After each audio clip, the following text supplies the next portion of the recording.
What's going on, everybody? LK here, back at it again with another video, and today some more Dragon Ball FighterZ for y'all. So the subject came up the other day that people did not know you could special cancel 6M and holy shit.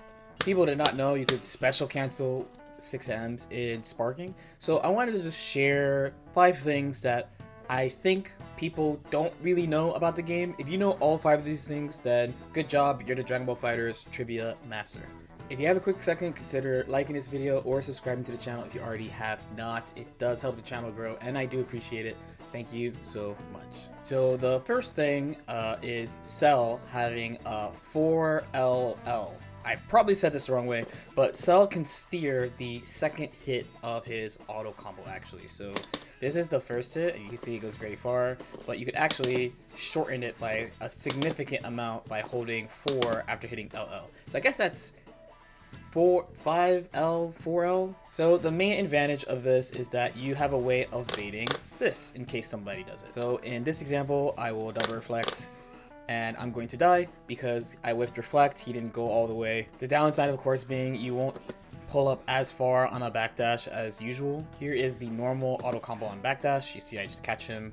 So number 2 is in regards to guard cancel sparking. So if you don't know, guard cancel sparking is when you block, you spark out of block stun. It's pretty hard to bait actually. Different moves activate guard cancel sparking differently. If you're trying to find a way to bait spark and bait guard cancel spark, you might want to consider testing all your moves and see when guard cancel spark can activate, because it doesn't activate right away on every move. So for example, here's Team Gohan, right? So here's jab, pretty fast, right? And here's his 5 heavy, also looks pretty fast, almost looks the same. Now for his 2S, his bomb, it activates extremely quickly compared to the moves we just looked at. And now let's do legs. So remember that the CPU is trying to guard cancel spark immediately. Keep in mind that maybe with your character, you might have other ways of either delaying their guard cancel spark or making it whiff or something like that. For another example, here's GT Goku. There's J2H, just picking random moves, 2S. And now we're going to do Orb. So this is not just a spacing thing, but the opponent cannot guard cancel spark it until the last hit. So you could set something up like this into whatever.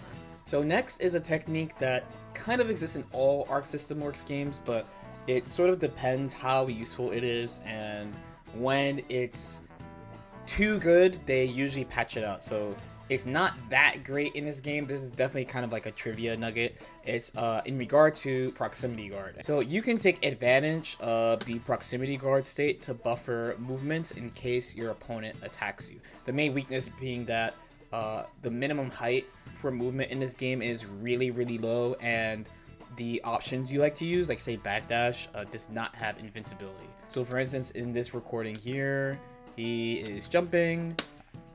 I do a jab, I activate proximity guard, he automatically backdashes. This would be good, but backdash does not have invincibility, so you have the potential to try to like activate the proximity backdash and then get hit by a tackle or something. Now there have been some examples in other games where it's been so strong it had to have been patched out. In new Arc System Works games, we tend to check for this and to see how strong it is and how much we can apply it basically when the game drops. So number 4 is one that I've talked about on this channel and showed how to do on the channel, but still when I play in like matchmaking, I see people not doing it and not taking it into account. So I get like free hits that I normally shouldn't get, to the point that if it's someone like I'm talking to, like in a Discord call I'm playing, and I'm doing it, they're like, how are you doing this? Like, it doesn't make sense that you can do that. It's how to delay tech your soft knockdowns. So as a reminder, there are 3 types of knockdown in this game. So there's slide knockdown,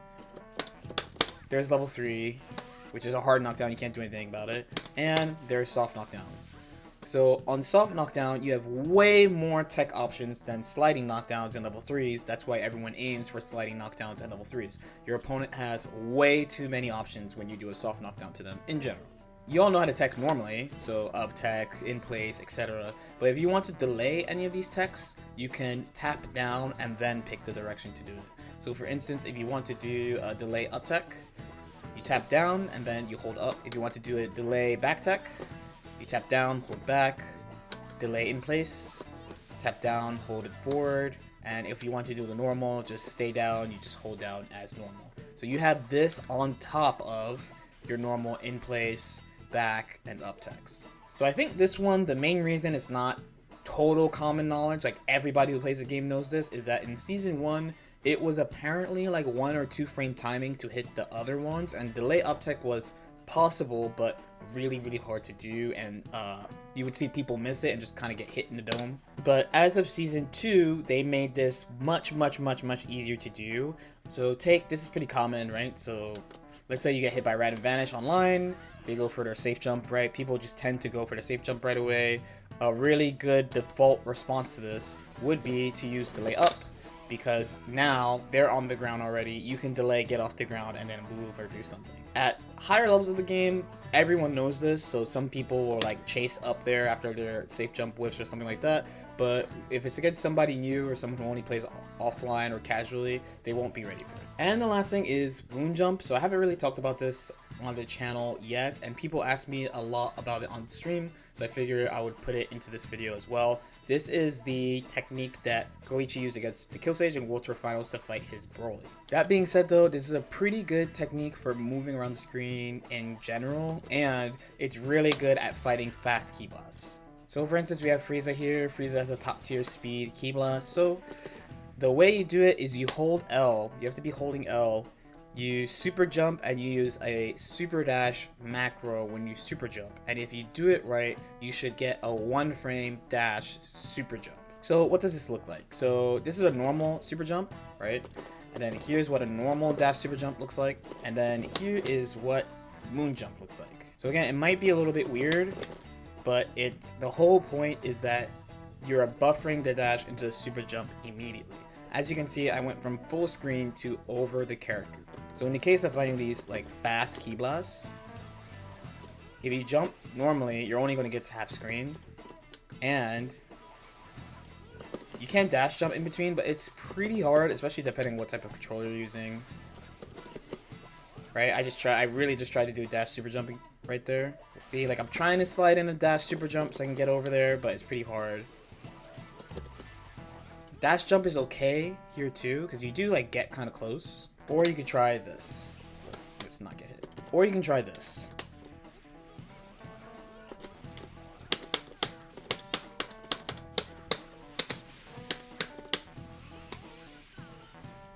I will say this does take some practice to do, but it helps a lot with this type of zoning in general. It's also good for general movement as well.